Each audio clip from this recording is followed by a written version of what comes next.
सबसे पहले आप सभी फौजी भाइयों को जय हिंद, वंदे मातरम। आज है हमारे साथ मनीष भैया। आज मनीष भैया से पूछेंगे, आप लोग तो जानते होंगे मनीष भैया को सन ऑफ बिहार के नाम से। आज मनीष भैया से पूछेंगे जो अग्निवीर वाले परेशान है 4 साल के लिए और टेरिटोरियल इंडियन आर्मी की 5 साल से भर्ती नहीं आ रहा, उसमें जवानों को काटा जा रहा है और जवान जो शहीद हो रहे हैं उनको शहादत नहीं मिल रहा है, ऐसा क्यों? आपके पिताजी भी आर्मी में? हाँ, मेरे पिताजी आर्मी में है। हाँ। और पैसा कभी भी भारतीय सेना नहीं रोकता है। नहीं रोकता है? नहीं रोकता है। अभी अमृतपाल शहीद हुआ था तो उसका क्या? नहीं नहीं नहीं नहीं, कभी भी शहीद का पैसा जो है ना, भारतीय सेना ने आज तक नहीं रोका है। नहीं रोका? नहीं, आज तक ने नहीं रोका। आज तक भारतीय सेना, और सेना में चीजों को समझने की जरूरत है। सेना में क्या है कि पैरामिलिट्री अलग है जी, और इंडियन आर्मी अलग है। ठीक है। पैरामिलिट्री में एसएसबी आता है, आईटीबीपी आता है, बीएसएफ आता है, सीआईएसएफ आता है, सीआरपीएफ आता है, और भी बहुत सारे एसएसएफ आता है। तो ये पैरामिलिट्री फोर्सेस है। हम पहले से हम अपने चैनल पे वीडियो बना के रखे कि पैरामिलिट्री फोर्सेस को भी इंडियन आर्मी जैसा फैसिलिटी मिले और इंडियन आर्मी जैसा सम्मान मिले। पैरामिलिट्री फोर्सेस का मतलब होता है सेंटर का पुलिस फोर्स, सेंटर का। बीएसएफ जो है बांग्लादेश और पाकिस्तान के बॉर्डर पे रहता है। आईटीबीपी जो है तिब्बत और चाइना के बॉर्डर पे रहता है। एसएसबी का गठन किया गया नेपाल के बॉर्डर के लिए। सीआरपीएफ का गठन किया गया देश के अंदर इलेक्शन और उस समय और नक्सल प्रभावित क्षेत्र के लिए। एनएसजी है और भी बहुत सारा। आसाम आपका वीडियो देखे थे बाबा हरभजन सिंह का? हाँ, आप गए थे वहां पे। तो मैं आर्मी के सपोर्ट में हमेशा रहता हूँ और मैं ये चाहता हूँ कि पैरामिलिट्री फोर्सेस के जवानों को भी शहीद का दर्जा दिया जाए। पैरामिलिट्री फोर्सेस के जवानों को भी, और उन्हें भी आर्मी की तरह जो है 90 दिन की छुट्टी दिया जाए। मैं तो ये मांग करते ही रहता हूँ। तो ये जो है एक्चुअल जानकारी है। एक्चुअल जानकारी। हाँ। नहीं तो अभी मैं जो मतलब अभी जो सतवीर शहीद हुआ है, हाँ, ठीक है ना, मुझे सच कहूं तो मुझे ये नहीं पता है कि वो आर्मी में है कि इंडियन आर्मी में। हाँ। और वो फर्स्ट अग्निवीर का बंदा शहीद हुआ है। हाँ। फर्स्ट अग्निवीर का। हाँ। 21 साल की उम्र में शहादत हो गया। तो मुझे नहीं पता है। देखिए, मैं मेरा ये गलती है। हाँ। मैं माफी चाहता हूँ। मुझे इसके बारे में जानकारी होनी चाहिए था। चूंकि मैं बीच में जेल में था, तो इस वजह से मुझे जानकारी नहीं है। और बिना जानकारी मैं अगर कुछ भी बोल दूं तो वो गलत है। नहीं तो ये जो अग्निवीर लागू किया गया, क्यों लागू किया गया? देखिए, ये युवाओं के साथ खिलवाड़ किया जा रहा है कि मतलब? नहीं, देखिए, गवर्नमेंट की कुछ पॉलिसियां होती हैं। गवर्नमेंट के लोग डिसाइड करते हैं उस पॉलिसी को, कैसे डिसाइड करना है, क्या डिसाइड करना है, क्या नहीं डिसाइड करना है, वो गवर्नमेंट के लोग हैं। लेकिन अग्निवीर योजना जब लागू हुआ था तो मैंने अग्निवीर योजना के खिलाफ वीडियो बनाया था। आप जाके YouTube पे मेरा वीडियो देख सकते हैं, इसीलिए तो आप, हाँ, देख सकते हैं। और मैं इसका विरोध किया था कि नहीं लागू होना चाहिए, अग्निवीर योजना नहीं लागू होना चाहिए। मैंने विरोध किया था उस समय। लेकिन बहुत सारी चीजें जो है जब देखा जाता है तो उसके बाद से एग्जैक्ट जानकारियां मिलती हैं।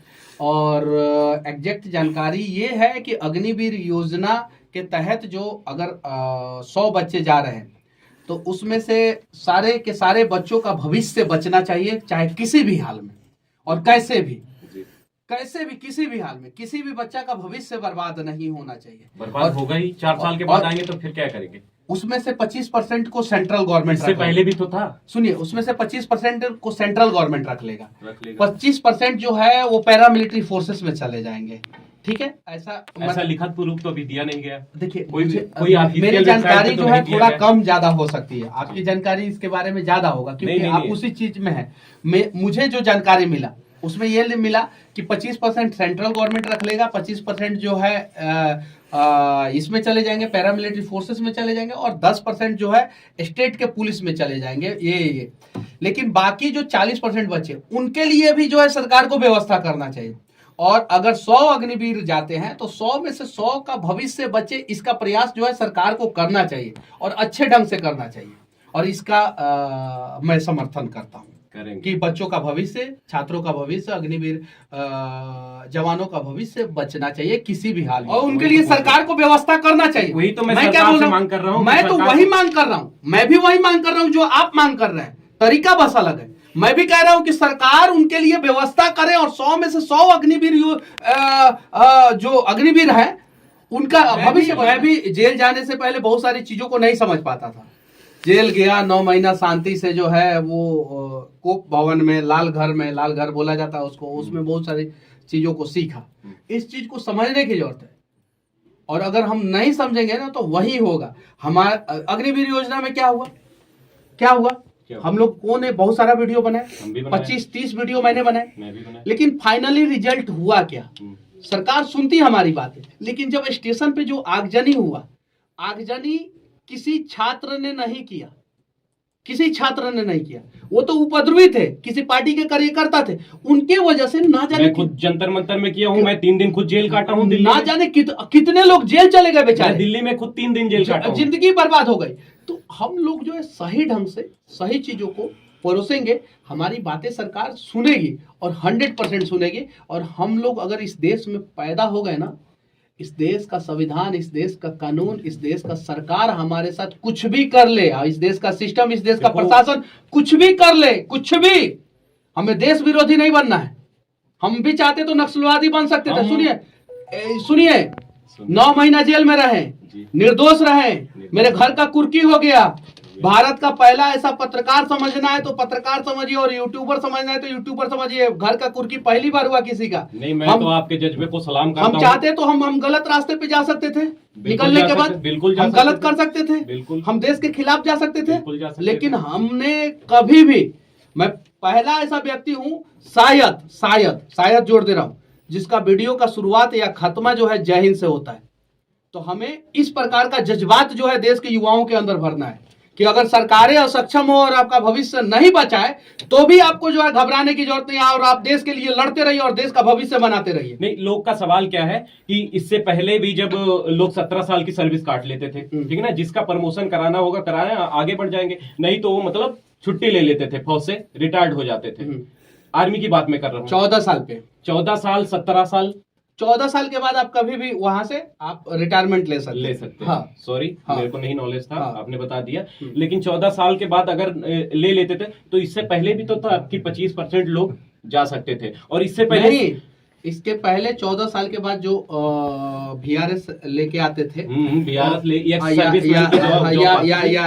रिटायरमेंट लेके आते थे जो, अगर किसी को जाना रहता था तो वो चले जाते थे बैंक में, और भी बहुत सारे जगहों पे अफसर रहता था, बिहार पुलिस में भी, या दूसरे स्टेट के पुलिस में भी रहता था। लेकिन मैं फिर से कहना चाहता हूँ, अग्निवीर में अगर 100 बच्चे जा रहे हैं तो 100 का भविष्य बनना चाहिए। इसके साथ हूं मैं, नहीं, लेकिन मैं कभी भी उन बच्चों को प्रोवोक नहीं करूंगा। लोगों का सवाल ये है कि इससे पहले कोई CDS का पद नहीं था, और जो 25% ये दे रहा है सरकार, तो 25% इससे पहले भी था।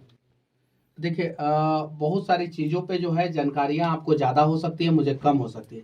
मैंने एक ही बात बोला और क्लियर खुल के बोला, सरकारें किसी की भी हो, मैं बोल रहा हूं कि 100 में से 100 अग्निवीरों का भविष्य बनना चाहिए, 100 में से 100, और चाहे उसके लिए सरकार को कुछ भी करना पड़े, कोई भी नियम लगाना पड़े, 100 में से 100 अग्निवीरों का भविष्य बनना चाहिए। और इसके साथ मैं हूं और हमेशा रहूंगा।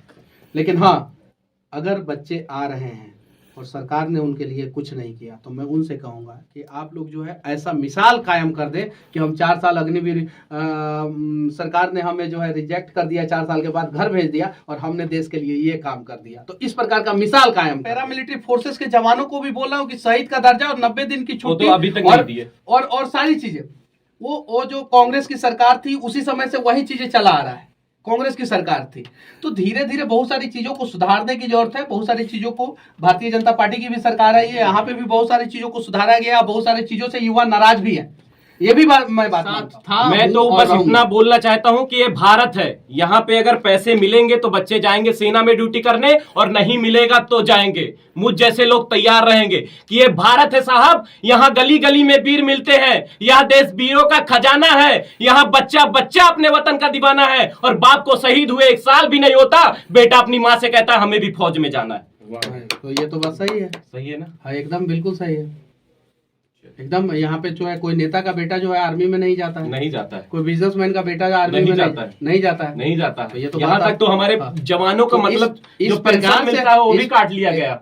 इस प्रकार से जो है हमें हमारे देश के युवाओं को पॉजिटिव एनर्जी देना है, निगेटिव एनर्जी नहीं कि 4 साल के बाद अगर सरकार ने कुछ नहीं किया तो वो बच्चे जो है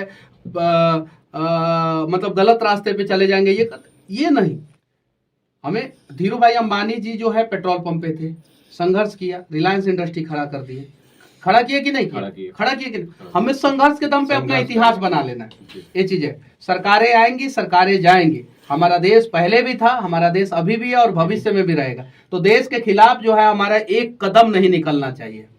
तो जो लोग ये फालतू का अफवाह फैला रहे हैं, मैं उनके लिए बोल देना चाहता हूं, जो फालतू का बोल रहे हैं कि 4 साल के बच्चे आज आएंगे, उनको सारी ट्रेनिंगों के बारे में मालूम हो जाएंगे तो गलत कदम उठाएंगे। तो गलत कदम नहीं उठाने वाले हैं, ये भारत के वीर सपूत हैं, ठीक है ना, और जो कि इंडियन आर्मी में ड्यूटी किए हैं, करके आए हैं। तो आप लोग इनके खिलाफ गलत मत बोलिए, इनके हित में जो भी बोलना है हाँ, बोलिए। हित में बोलेंगे, इनके लिए लड़ेंगे, इनके लिए लड़ेंगे, पॉजिटिव तरीके से लड़ेंगे, इनके लिए निगेटिव तरीके से नहीं लड़ेंगे, पॉजिटिव तरीके से लड़ेंगे। इन लोगों का भविष्य बचाने के लिए जो भी होगा वो पॉजिटिव तरीके से लड़ेंगे। तो चलते हैं, फिर मिलेंगे किसी नेक्स्ट वीडियो में। और भैया जी आपसे सीखा हूं, जय Hind, Vande Mataram, best of luck. जय हिंद।